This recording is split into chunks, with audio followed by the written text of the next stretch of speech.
Oh, we had an issue with the previous stream. Had to restart.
Oh, we had an issue with the stream kind of dying on YouTube.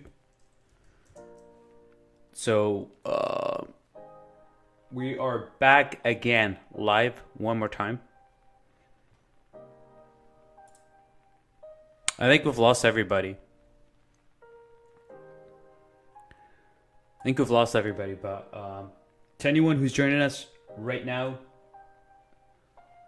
we are back online with the printdxf macro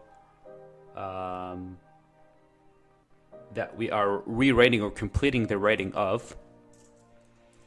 And so far, we fixed an issue relating to making sure that we don't process the same file twice.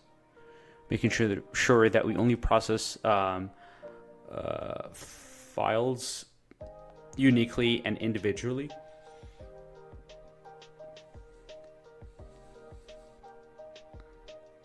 And now we are looking at implementing or finishing up the implementation of the printdxf method. All right, let's just circle back to printdxf. In the printdxf method, we are checking for if the part is actually, or if the file that we are processing is actually a part. Let's just type it out. Our stream was down.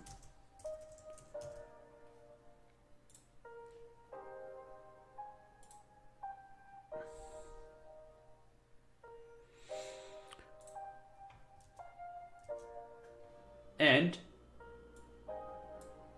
we're going to start by getting the actual part doc interface from the model doc of our document. So I'll start by defining, that's a little bit of space here so that our code is properly indented. And then I'm going to start by dimming SW part doc, which is our variable that's going to hold the part doc value. So dim SW part doc. I'll just call it SW part. It's easier. Right after that, we're gonna set SW part to be equal to in our case here is gonna be SW model. So now that we have access to the part.doc interface, we can actually print the document as a DXF. Before we do that, let's just get the path, right? We're gonna call this model path as string, and this is going to take the path of the document. So SW model dot get path name, and then we're gonna define the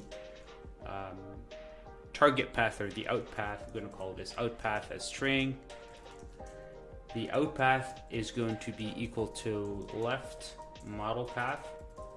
So left is a function that returns the string on left of a character at a specific index, which we are trying to get here. So we're just trying to remove the extension.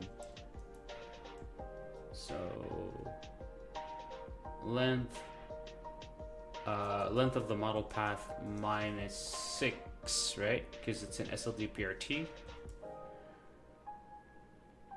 And then we're gonna take that out path. I'm gonna say out path equal to out path plus DXF. Now, in order for this to work, we need to make sure that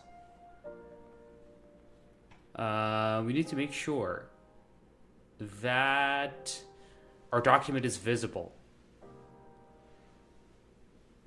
right?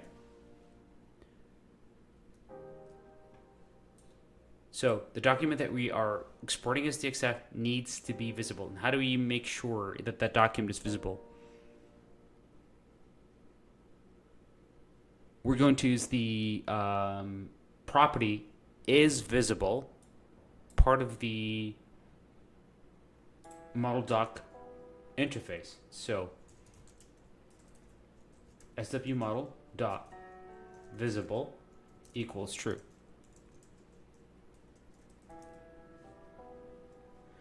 Equals true. And this is going to make the document that we're trying to process visible, right? Dim as we're going to define a new variable here. We're going to call it save DXF as boolean. This is going to have the return value of the DXF save operation, and we'll type in here save DXF will be equal to. Now the functionality that we're going to use to save this document as DXF exists in the part.doc interface. This is why we defined a variable of type part.doc. So SW part.export to DWG2. And I know this says DWG, but I can also export as DXF. And then the first parameter that's going to take will be our out path. Right after that, we are going to get some settings. Not the settings, we need to get the model name, right? The model name is pretty easy for us to get because we already have that, which is called the model path, right? And right after that, we need to get action as long. Action as long. So let's take a quick look in the API documentation. What is this third parameter? Let's just scroll all the way down here. Which is an enum. SW export to DWG underscore E. That's the action. Right. So I can get that from swconst.sw export DWG, and then what are we looking to do here? We're looking to export our sheet metal part, right? So just export sheet metal. That's what we want. For our next parameter here, if I go back to the documentation here, and that would be alignment. Do we care about the, oh no, sorry, that will be export to single file. We'll put that as true. For the alignment, we don't really care, so I'm going to specify like the VBMT. So VBMT. And then for the parameter right after the alignment, that is going to be the sheet metal options. Let me go here. So after the alignment, is direction X direction, is it flipped? Y, is it flipped? We're going to specify false for both. So if I go back here to my Visual Basic editor, false, false. Go back to the docs one more time here. The sheet metal options,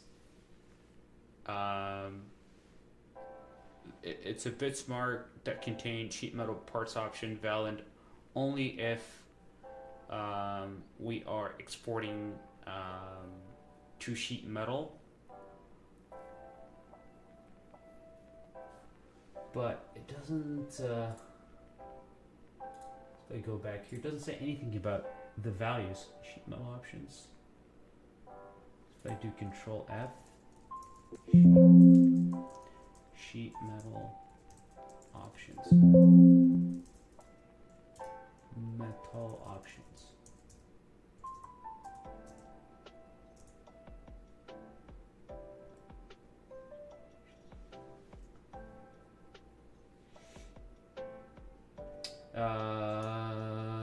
Alright, so these are the, so the bitmark sheet metal option is 1011 1098 7654 321, where each bit is either 0 or 1 as follows. So 1 is for exporting flat pattern geometry, and then bit 2 is for hiding bend lines. Alright, if we, let me take a quick look here at the file or the macro code that we have online. There's an enum that we are ready to find there that we're going to reuse for this, so we don't have to write it.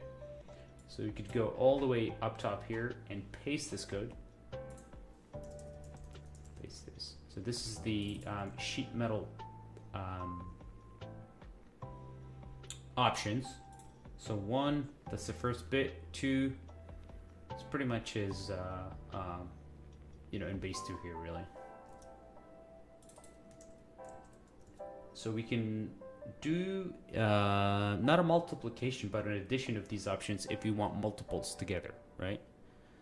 So in our case here, we could say, for example, that we want to export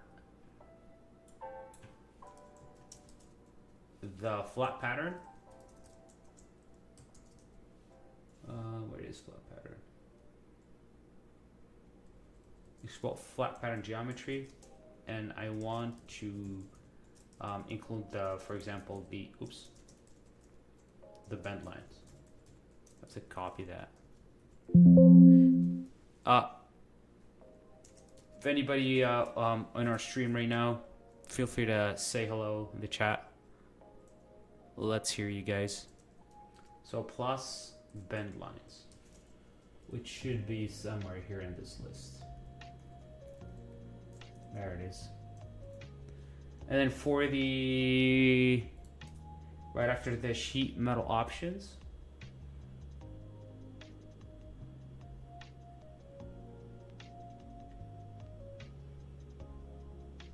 if you want any particular array of annotation view names to export, if the action is set to SW export DWG annotation. So, but we're doing sheet metal, so this should not matter. So we'll just specify an empty value here, and that would be the last parameter. And so VBA empty. Okay. So if save dxf equal false, then let's do console, oh not console, rather debug print sw model dot get title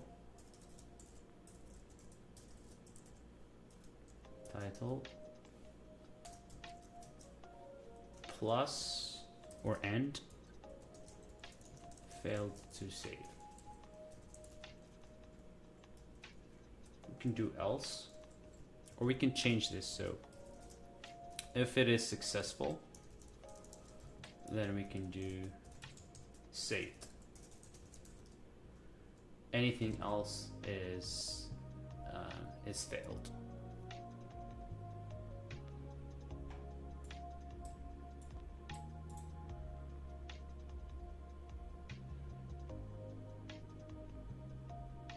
Okay.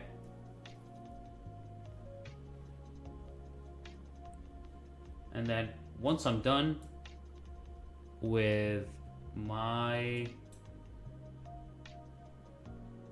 saving of my DXF, I need to make sure that the document that we made visible is actually made invisible, or made visible equal false. Hey Garrett, how you doing, bud? So this is our print DXF function. Now the issue with this function is that this is not gonna save very well in PDM because we need the files to be checked out, right? So what I'm gonna do to make things pretty easy for this demo is that I'm gonna try to load my assembly. The same assembly, I'm gonna try to load it from a different location that's not PDM. This is outside of my vault. So I'm just gonna close this and I'm gonna open the same assembly, and I think I've got it. I've got a copy of it somewhere else on my system here.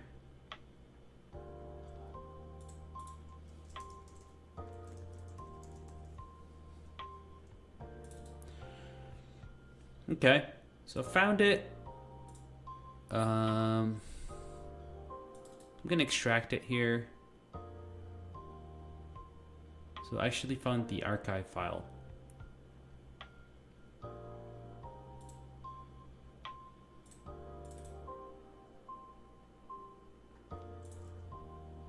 And I'm gonna open up the assembly one more time. Now I'm opening this document right now, which is the top level assembly, exactly like the one we had before, except that this one is being opened from a different directory. Good question. So Daniel's asking, do you need to check whether the local DXF already exists? Will that be overwritten? The answer is, I think this will be overwritten. So no checks needed, except if you're saving this to PDM. If you're saving this to PDM, that the files need to be checked out. Then you need to make sure that the file is not read-only. So you need to make sure that it's checked out. You need to make sure that it's checked out by you. You need to make sure that it's checked out by you on the same computer that's executing the logic, so it cannot be checked out by your PDM user account on another computer. You also need to make sure that it's checked out by you on the same computer and it's not being consumed by another application.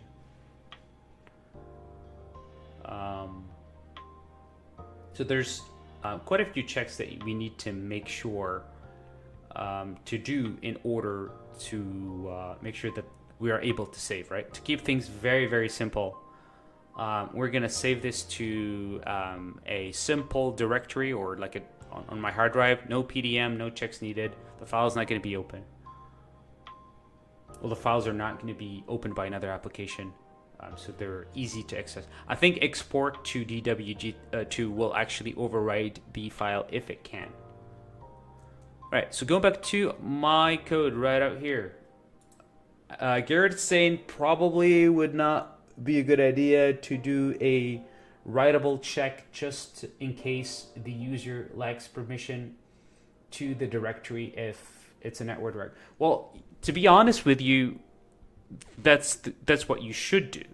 However, the question that entails this kind of debate about whether how many checks are we looking to do is like, why are we writing this in VBA in the first place? So the more complicated the problem is, the better it is to be written as an add-in or a standalone application in C# or VB.NET, right? So if you find yourself, asking yourself, hey, okay, I'm going to save this file to this particular location. I need to make sure that the file is checked out. I need to make sure that the file is checked out by myself and not on a different computer. I need to make sure that I've got right access, right? I need to make sure that there is no locks on the file, pretty much. Then you are kind of going down the rabbit hole of just programming in general, and that's not a bad thing to begin with. That's how you should be thinking. But eventually, you ask yourself, well, am I going to do all of this in VBA? And the answer is no. You shouldn't have to. You should write it in a more sophisticated language that has better tools to help you do all those checks. And this could be a great idea for our next application that we could write, or our next script. It could be C#1 or VB.NET 1 where we delve deeper and add these different checks to make sure that the file can be it is writable, right? You can write to it.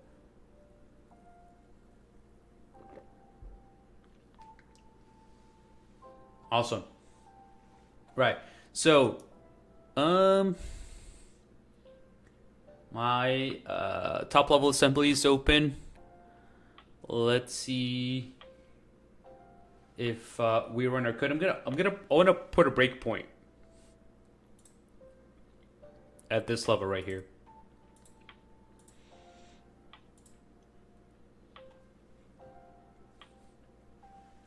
I want to put a breakpoint at the printdxf method, where we are going to execute logic to print the part document as a DXF.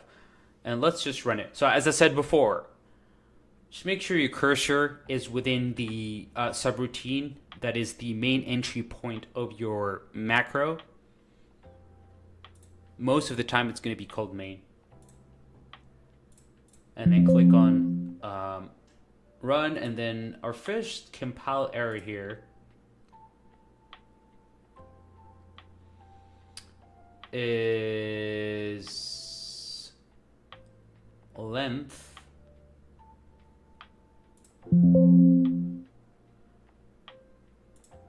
So the function length is not actually defined.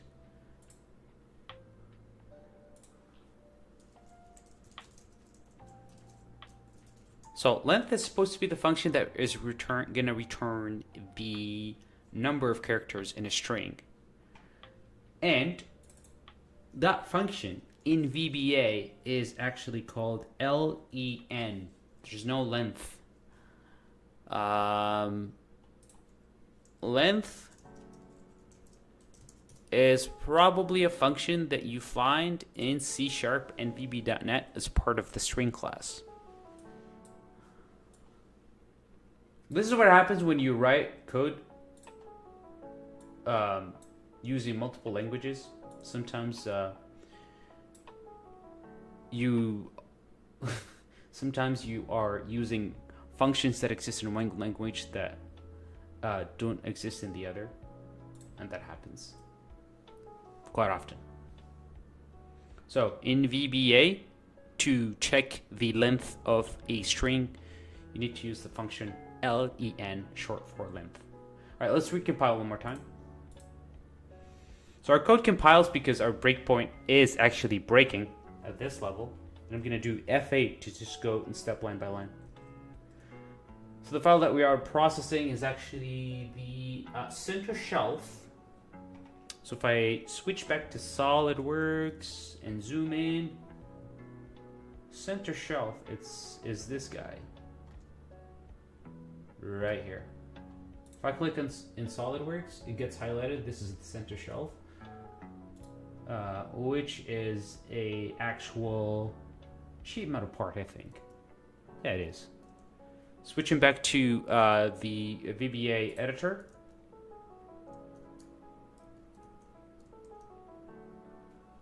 Switch back. And press F8 to step through the code. Let's go back to SolidWorks and then remove the selection, and then go back to the VBA editor and then press F8 to step. So the out path right now is actually showing .dxf, which looks good. If you want to see that value, simply go to View and then click on Locals window, and you will see that out path matches exactly the path of the file that we are trying to process, which is the model path, except that it has right now a DXF extension. Perfect. Perfect. Let's just remove this out of the way.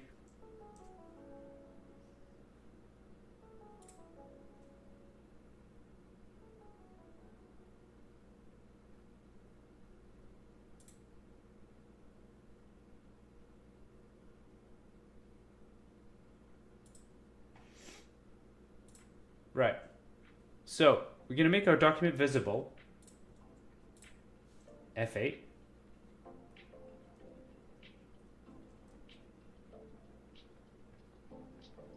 And that makes our document visible, does it?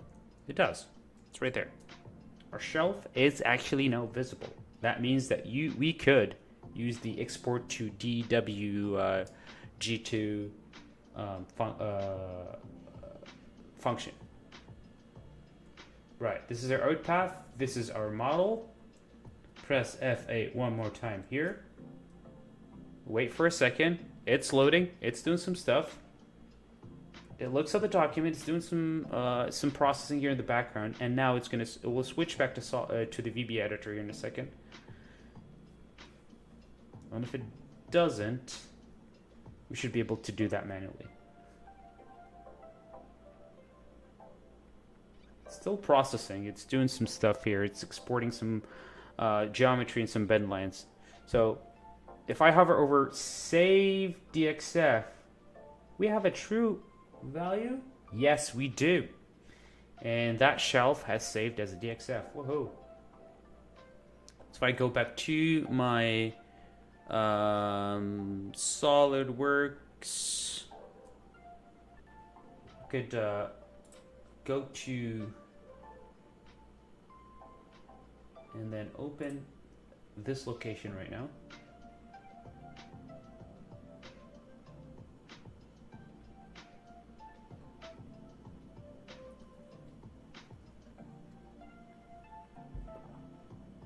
What I'm trying to do is to show the DXF file that we just created.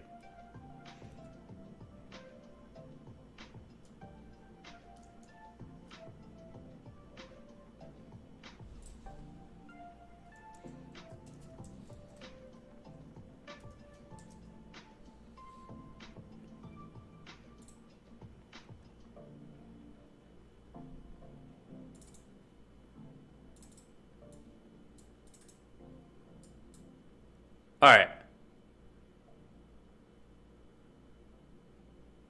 So SolidWorks is saying that it created a DXF flat pattern of the center shelf. I'm going to look that up in the directory. I'm going to search for a DXF file. And if I bring that here to my other window. Okay. Center shelf has been created, guys. We have an actual DXF of the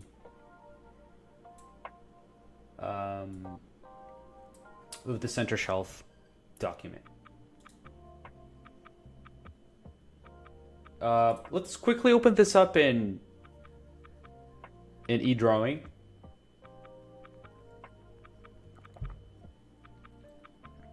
I'll take this away, and then I'll bring the actual eDrawing window over here so you guys can see that we have exactly the DXF that we requested, right? Two features we wanted as part of the export. first one is a flat pattern. We got a flat pattern, and also we have also the bend lines. I don't think the X direction is flipped, nor is the Y direction. This looks mint. Now, I go back to my logic here. I'm gonna print in the immediate window that the DXF has printed successfully. So press F8 here just to step through the code. So saved. And then I'm gonna make my document visible equal false. If I go back to SolidWorks, we circled back to the top level assembly of our full grill assembly. And then we're gonna go to the next item in our iteration here. So let's just do F8. And let's just remove the breakpoint and let this thing run.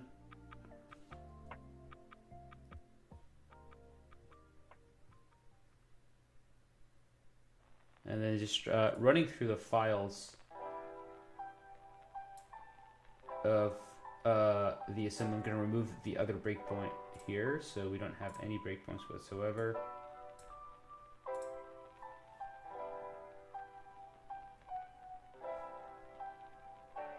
And the macro will continue processing our files. While it does that, Garrett is saying if I went over the settings not to get the bend lines in the export, that would be someone's preferences, or they aren't cut by plasma or by plasma cut or laser. Actually, that's a really good point, Garrett. These are all defined in the sheet metal option, the enum that we copied from our code, or from the macro code in our Blue Byte VBA macro library. Let me go, if I can, let me go back to it and just bring it here. So the options for exporting the sheet metal flat pattern are defined here in this enum. So we can export, obviously we need to include export flat pattern geometry, but then anything that we don't really want, we can simply not include. So if we don't want to export the bend lines, then we simply not include this particular enum. If we want to hide the edges, or if we include hidden edges, sorry, then we will just have to include this member of the enum. And the way that we do that is that we create a variable. We can create a long, right, or an integer, and you just sum these members. So you'll do sheet metal options underscore e dot export flat pattern geometry plus any of the other options that you want to include. And if you don't want to include an option, you just disregard it. Yeah, so that's how you set the sheet metal options when exporting to DXF. If you don't want the bend lines, then you simply do not include export bend lines. But yeah, good catch, Garrett. Thanks for that comment. Our macro is still crunching, and it has exported a bunch of other files here. So the brace corridor is actually a sheet metal file, and then the control panel is an actual sheet metal file as well, part. Now Daniel's coming in with another question. What about components that are not sheet metal parts? That's a good question. Right, a component that's not sheet metal part, according to our logic, will still, get processed. However, because it's not sheet metal part, then the print DXF function, when we get to the method export to DWG2, is going to return a false, and thus the file will not be saved, right? And that will show here in the immediate window at the end, because it will say failed to save. Now, we can go a step further by making sure that the part that we are about to process is an actual sheet metal part, right? And the way that we do that is we check, I think there is. This has the added value of not having to execute the method that exports to the flat pattern. I think there's a method in the API called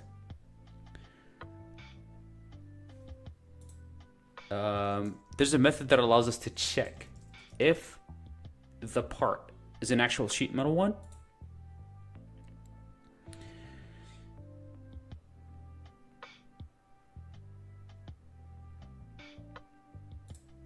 And that method is actually part of the I-body interface, which is the interface that represents a body, right, in SOLIDWORKS. So to prevent us from having to run the macro on a file that doesn't contain any sheet metal features, then I guess what we could do is we can create a function that will traverse all of the bodies in that will traverse all of the bodies in our part. And if we find that there's a body that's not a sheet metal one, using the function is sheet metal, right, then we can return a false, and then we can prevent the logic of exporting the DXF from occurring, because that return value is false. So let me bring that over here as well. So this is the function that we would use, right?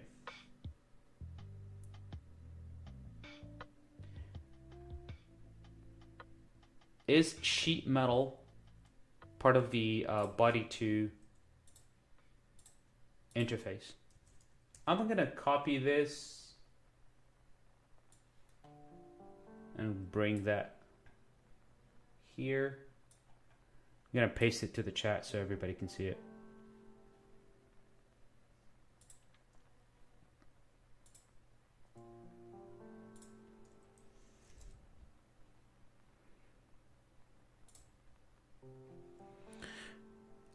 Daniel's is saying, as far as I can see, your top level assembly also contains sub-assemblies. Do you also collect sheet metal components from them recursively? Here's the beauty of the API. You don't have to traverse the top level assembly recursively, because there's a method called getComponents that allows you to get all of the components in that assembly. It only requests one parameter, has one parameter. That parameter is top level only. If you set that as false, then it will return all of the components from that top level assembly, but also all the sub assemblies. So let's since we're just waiting here on our macro here to finish, and I think it probably is finished. No, it's still crunching. If we look for get components with an S, that's a method in the assembly.doc interface. Awesome. Oh yeah, man.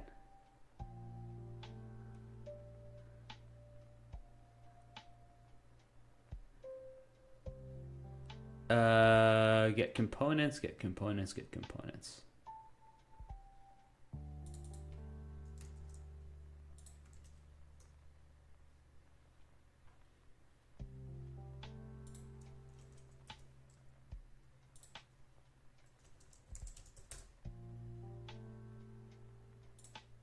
There it is. Get components. So get components is a method that exists in the assembly.doc interface, right? That gets all of the components. Might have failed to mention that it gets all the components in the active configuration of the assembly.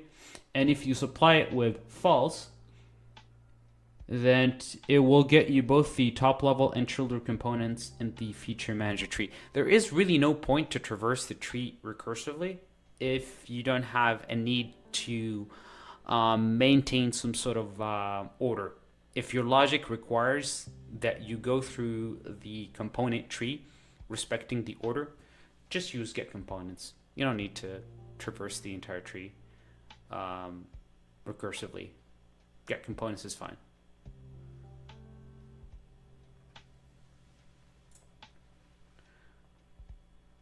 All right. And we've added the range burner insert. And then the base shelf as well. And those are the only 4 sheet metal parts that are part of our assembly here.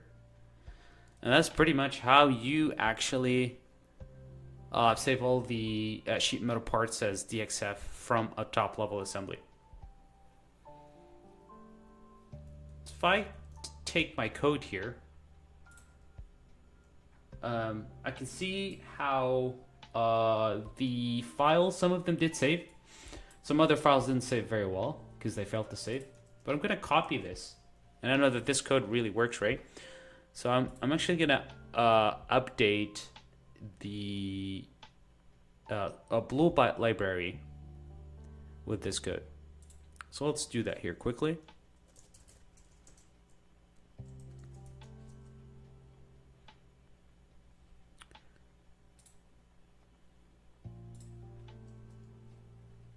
So let's locate the Blue Byte SOLIDWORKS VBA macro library repo. And then I need to locate the file.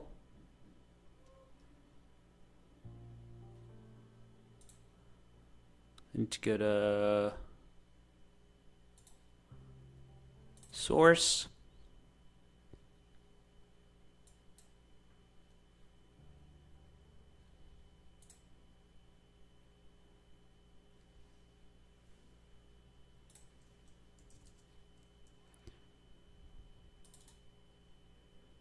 Open this in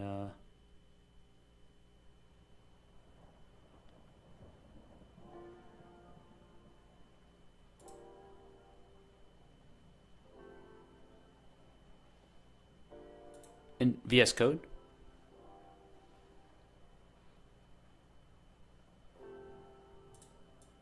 I'm trying to locate the right file. All right, so if I bring this over here,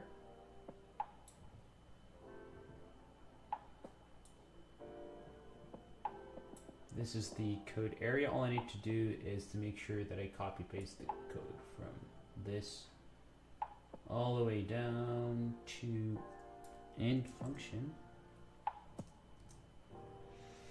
Scroll all the way up. Everything does look good.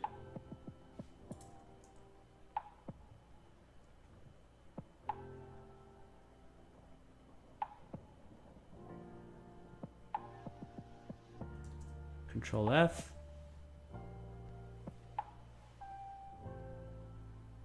Maybe I'll just move the option explicit a little bit up here, right before the code. Control S to save. And then I'm just gonna compile this locally.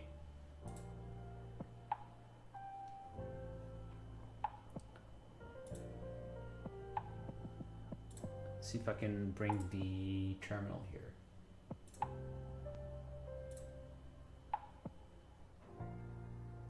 All right. So I'll have to CD here to source. CD Blue Byte. Oh, sorry, repos. CD Blue Byte. And then CD SolidWorks VBA macros clear. I have to CD one more time here to source. No, I need to CD here. I just need to run docfx.exe JSON and then serve. So this is going to compile the the docs locally, and then we're going to push that over to online.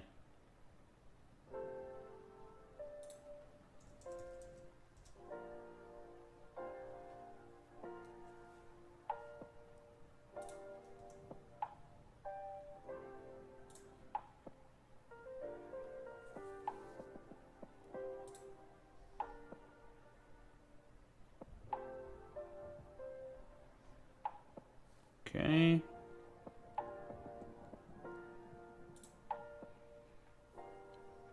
Looking good. I'll press Control C here to stop the local server, and then I'll just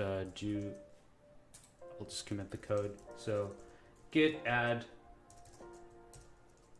git commit -m fix dxf assembly to dxf macro, and then git push. And this is gonna push the code to our library online, and that should be up there in a couple minutes.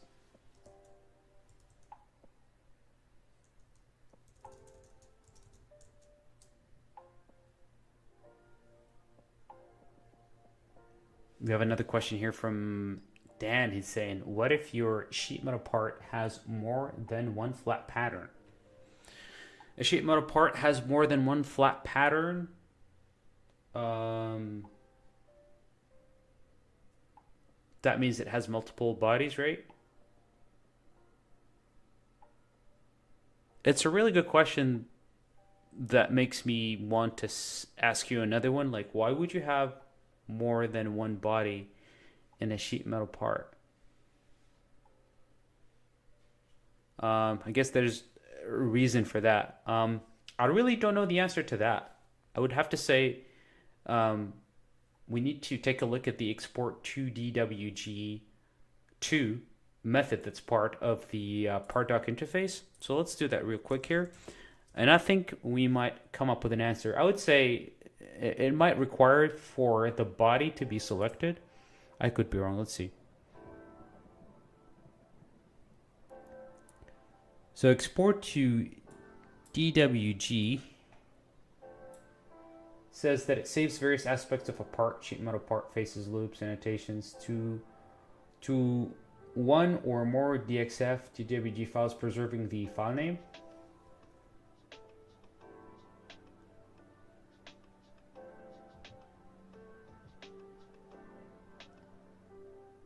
By taking a look here at the remarks section, we might have some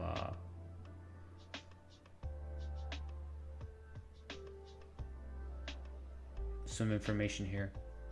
So adding an option for sheet metal parts to export a sheet bonding box.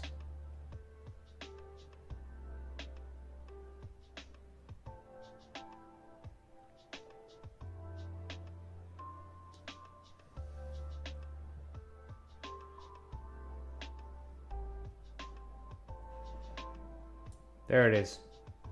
There's your answer right there.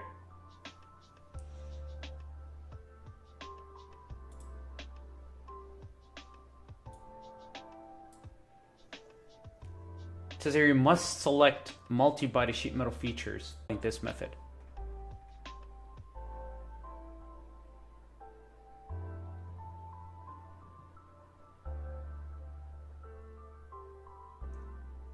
So this would work. I think the export to DWG would be able to handle multiple sheet metal parts that have multiple bodies or multiple flat patterns. And I'm assuming they're all going to show as different views in the exported DWG or DXF file, sorry. Worth a try to see what the output is. I don't think I have any parts here that are multi-body sheet metal parts, but I think the method that we use here today is able to handle that.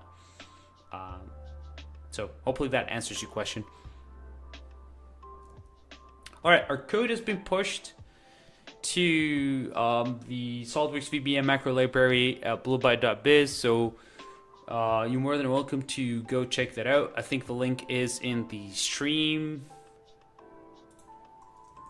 But if you can't find the link because the stream we had an issue with that, I'm just gonna copy paste that right now.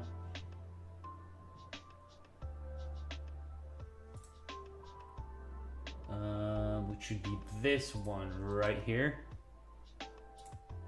I'm gonna paste it here.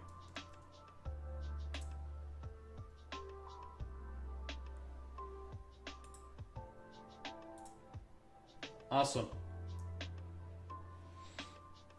We are approaching I think the top of the hour here.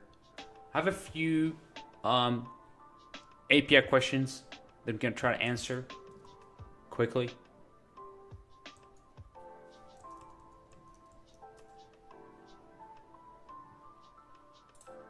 And I've prepared those questions.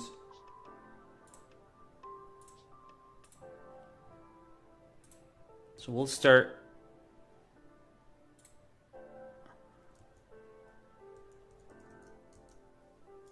here in a minute. Let me close this because we don't need that.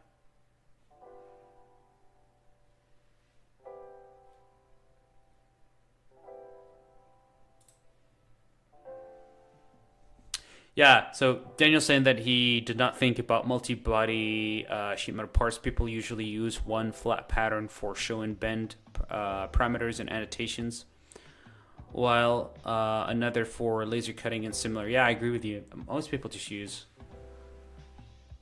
one body per sheet metal part. I might have seen it once or twice, but it is extremely rare. Because the minute that you introduce another body in the sheet metal part, I don't know how you account for that in the bill of material. So it feels like it needs to be something of that additional body needs to be its own sheet metal part. Also, I guess it's very small in dimensions, and it kind of goes with the actual sheet metal, or with the actual original body, or the larger body. Then yeah, I could see a reason why you would want a multi-body sheet metal part. Sorry.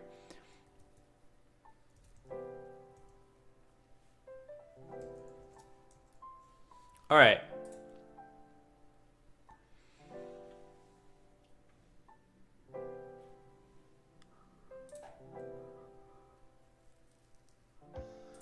I got this interesting question here.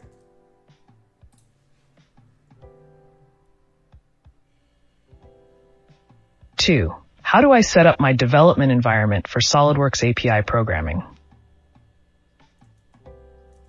So setting up the development for the SOLIDWORKS API program should be pretty easy to do. Well, first of all, you want to install Visual Studio. If you're going to be writing add-ins, if you're going to be writing VBA macros, then you don't need anything except SOLIDWORKS and the Visual Basic Editor that comes with SOLIDWORKS. When you install Visual Studio, make sure that you select the .NET Desktop workload. And that's the only workload that you need as part of Visual Studio. And you can get Visual Studio Community Edition 2019 or 2022, should be fine. And then when you start writing actual code, you will need the SOLIDWORKS API libraries, the SLDWorks and the SW constant, a bunch of the other ones, the SW publish and the SW commands. Those you can get if you use the NuGet package bluebyte.solidworks.interops. But before you do any of that, I would highly recommend that you check out some of the resources online on how to write SOLIDWORKS add-ins. But to answer the question, set up the environment, just install Visual Studio. Make sure that you have the .NET desktop workload. Visual Studio 2019 or 2022 should be fine. And then once you had, and then for the libraries, just install the bluebyte.solidworks.interop NuGet package. And that's going to get you the dependencies from the SOLIDWORKS libraries onto your project from NuGet.org.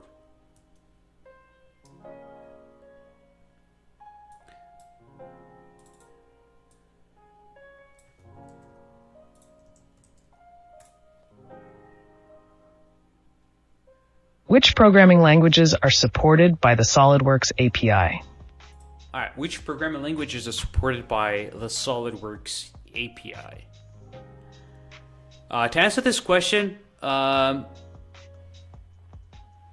is the first language that comes to mind, right? Any of the Microsoft languages are supported, so if you are writing an add-in, that you can do that using VB.NET C#. But there are also non-Microsoft languages that are, that you could write applications with for SOLIDWORKS, Python or C++. Those are languages that are supported. If you're starting out, just use VBA.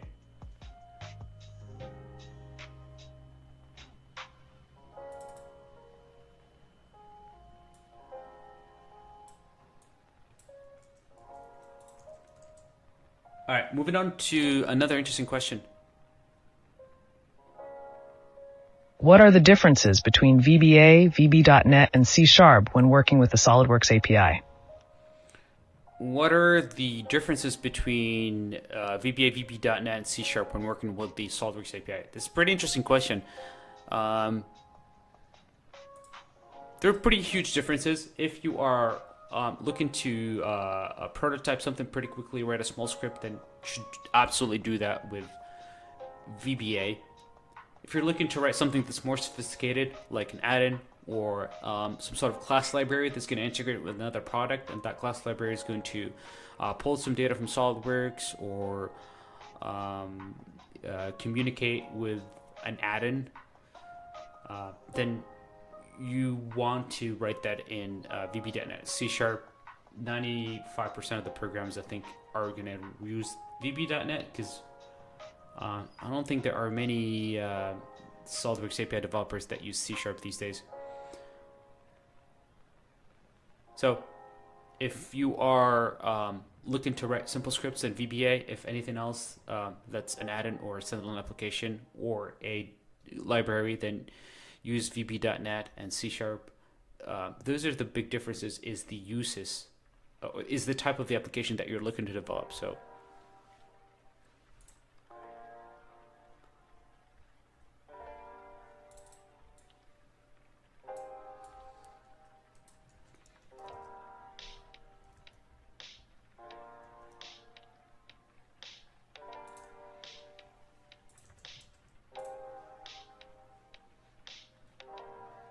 How can I create a new SOLIDWORKS add-in using Visual Studio? all right, to create a new SOLIDWORKS add-in using Visual Studio, all you need to do is to create a new class library. In that class library, you want to implement the SW add-in interface. And in that add-in interface, you need to implement two methods: connect to SW and then disconnect. It's two methods that allow you to get a pointer to the SOLIDWORKS application to connect to, and then the cookie, that is the session cookie, allows you to add menus to SOLIDWORKS. And then the disconnect one, where is you release all your comp pointers, or you do the call to the garbage collector.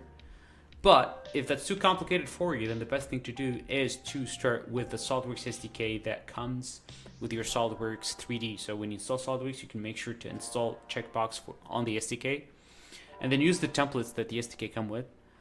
There's also open source or semi-open source libraries out there that allow you to write SOLIDWORKS add-ins relatively easy with Visual Studio. I know Blue Byte has one. It's called the SOLIDWORKS SDK, for the lack of a better name. And you can find that by just looking up our SDK on YouTube. And there's a bunch of other ones. I know Artem from Zerial has one.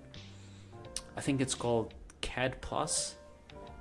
And then there is the, I think, Angel 6 library that was initially developed by Luke Malpass, and I think now Peter from CAD Booster has created a refactor, a better version of it. So make sure to check those. I think those are the main libraries out there that you could use to create a SOLIDWORKS add-in in Visual Studio.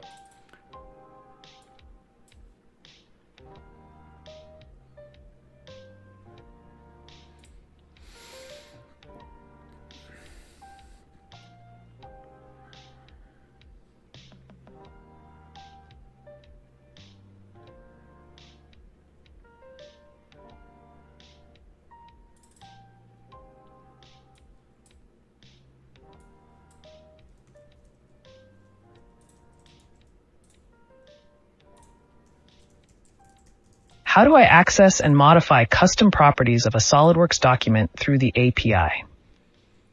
All right, how do you access and modify custom properties using the API? Well, with the SOLIDWORKS API, it's pretty simple. You just want to make sure that you use the custom property manager interface. This interface contains all the methods that you need in order to read, edit, create, delete custom properties. So that helps you manage those custom properties, whether they are just custom properties or configuration specific. And you can find this, the custom property manager by taking a look at the model doc extension interface. If you're writing code right now and you've got a model doc 2, all you need to do is type in the model doc 2 variable. So it's called SW model doc dot extension dot custom property manager, and then you need, because it's an indexer, you need to specify with two curly braces or two parentheses. If you're writing in VBA, you need to specify the configuration name. So if you want to manage just the custom properties, you specify an empty string. But if you want to manage the configuration specific properties, then you type in the configuration name. And once you type that, then you simply just need to specify the method that you want to use. So if you are looking, for example, to get the names of the custom properties, and you simply type in get names. There's a bunch of other methods that help you add, delete custom properties. Then you simply check the help page for the custom property manager on the SOLIDWORKS API documentation.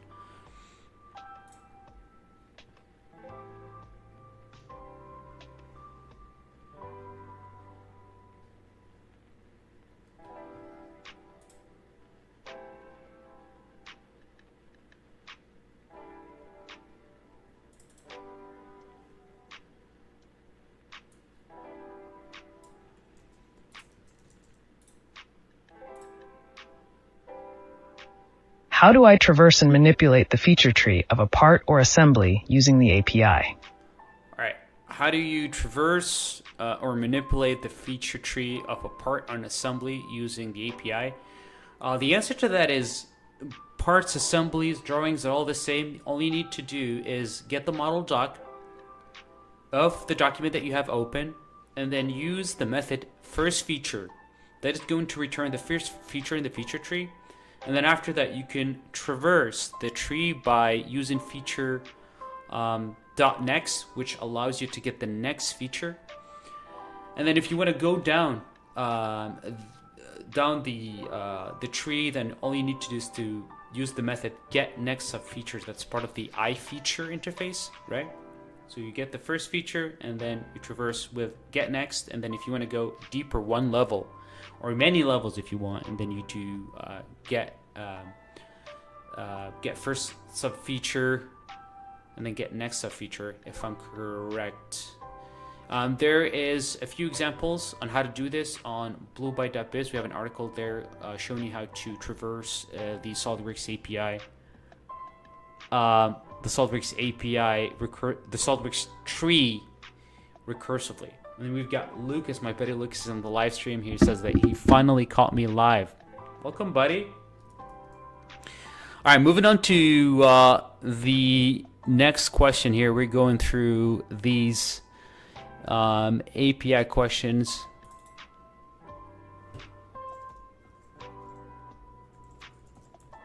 Now this is an interesting one.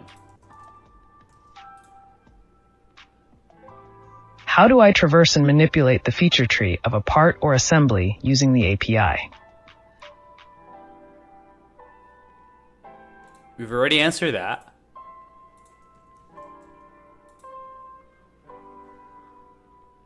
What are the best practices for error handling and debugging when working with the SOLIDWORKS API?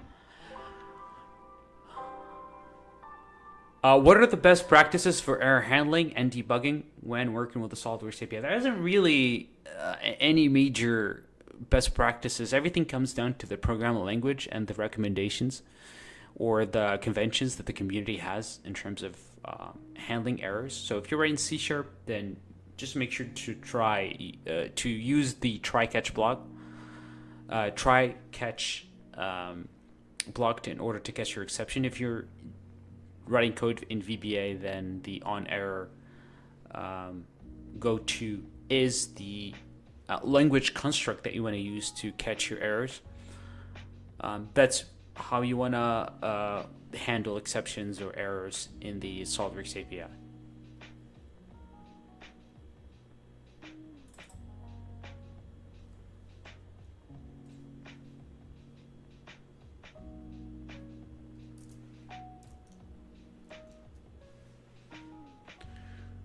All right, I'm going to take a brief 1 minute pause and I'll be right back.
All right, we are back.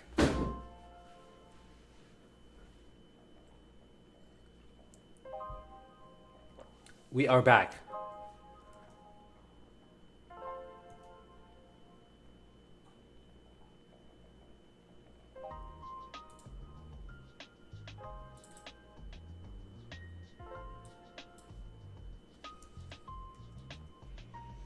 All right, let's move on to the next question.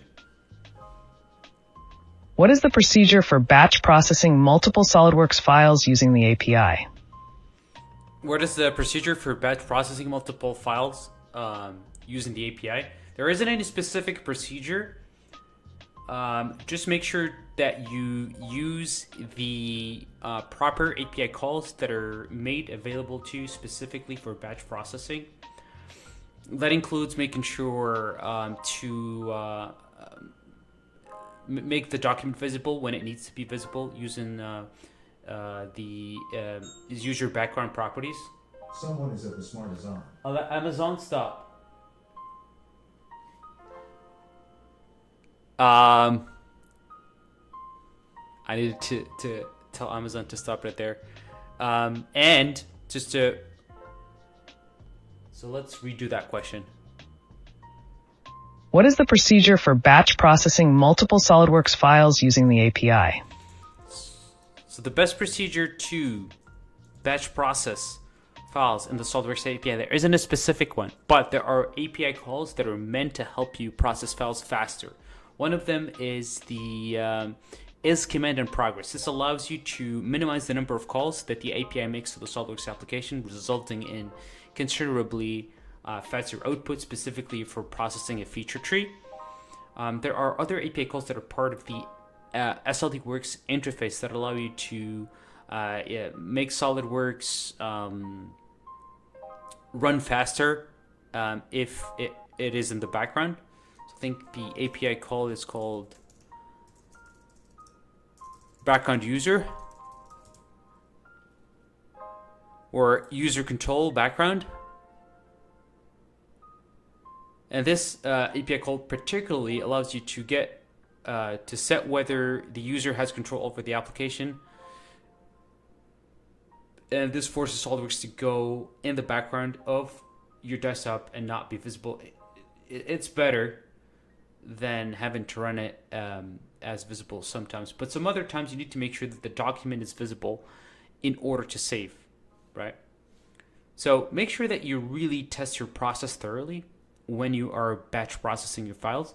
Another thing that I would personally recommend is to create some sort of resilience, use a resilience framework to kill the SOLIDWORKS application if a certain action is taking longer than, let's say, 5 or 6 minutes. Because sometimes you can get to a situation where you open a file and SOLIDWORKS freezes, and that kind of messes up your batch processing operation and makes your application absolutely stalls there, right? So just make sure to implement a resilience, some resilience logic, or use Poly, which is a resilience framework that allows you to kill SOLIDWORKS if a certain API call has exceeded a specific duration of time.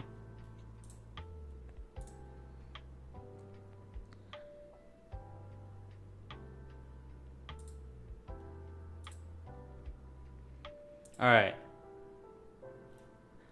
Next question.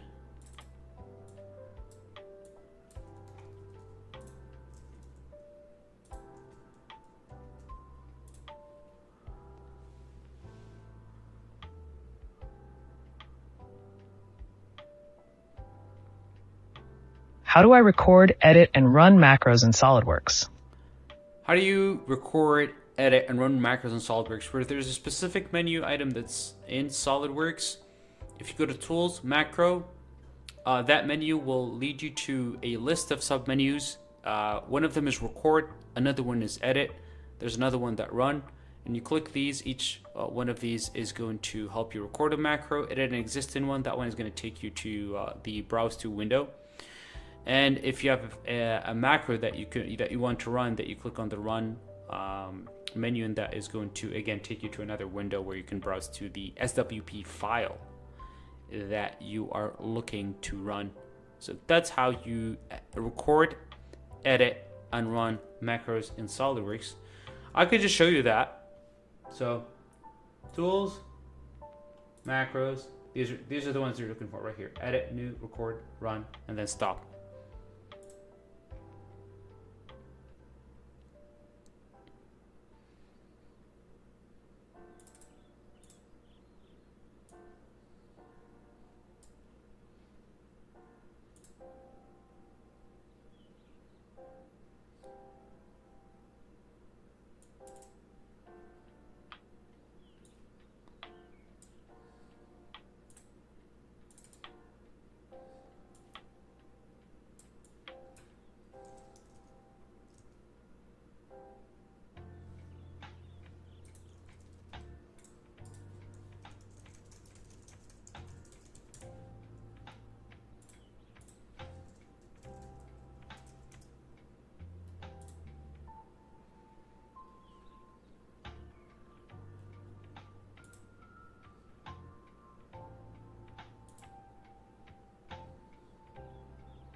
All right, next question.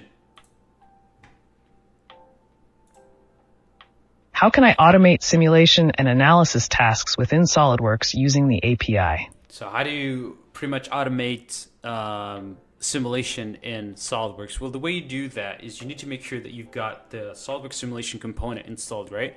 So if you've got SOLIDWORks Standard, SOLIDWORks Professional, you don't have SOLIDWORks simulation, you can't do any of that.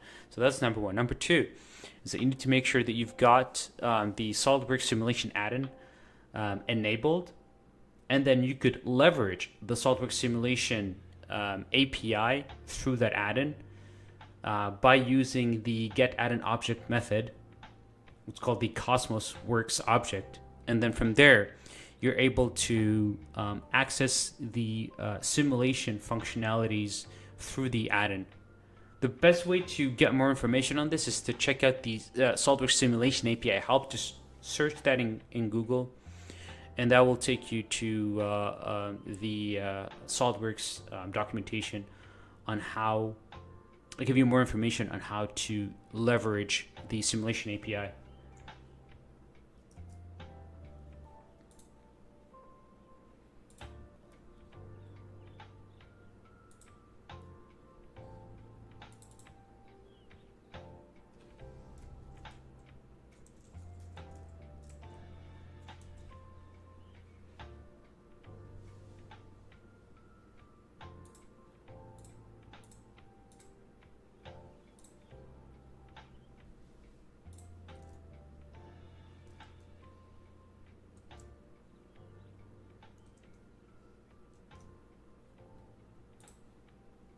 All right, and last question.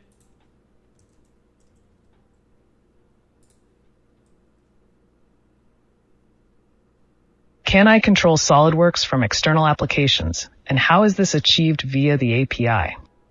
So,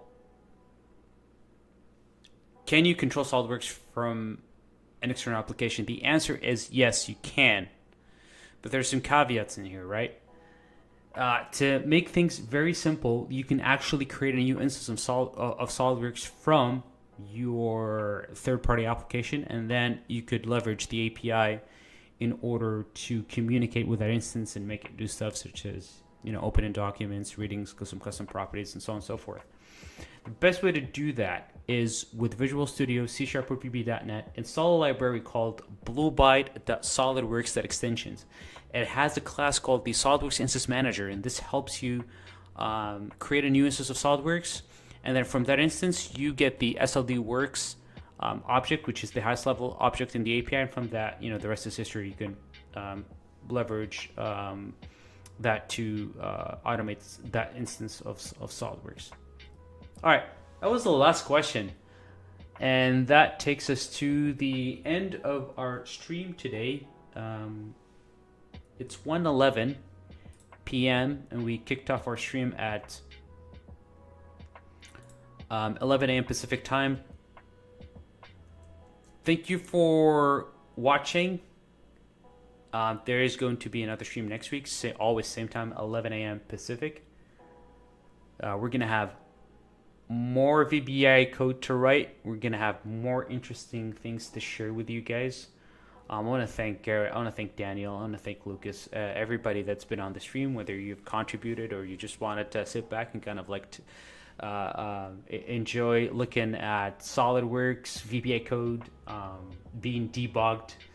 I look forward to seeing you next week, Friday, same time, 11 a.m. Pacific, on Twitch, LinkedIn, and YouTube. Thank you for watching, and I will see you next week. Thank you.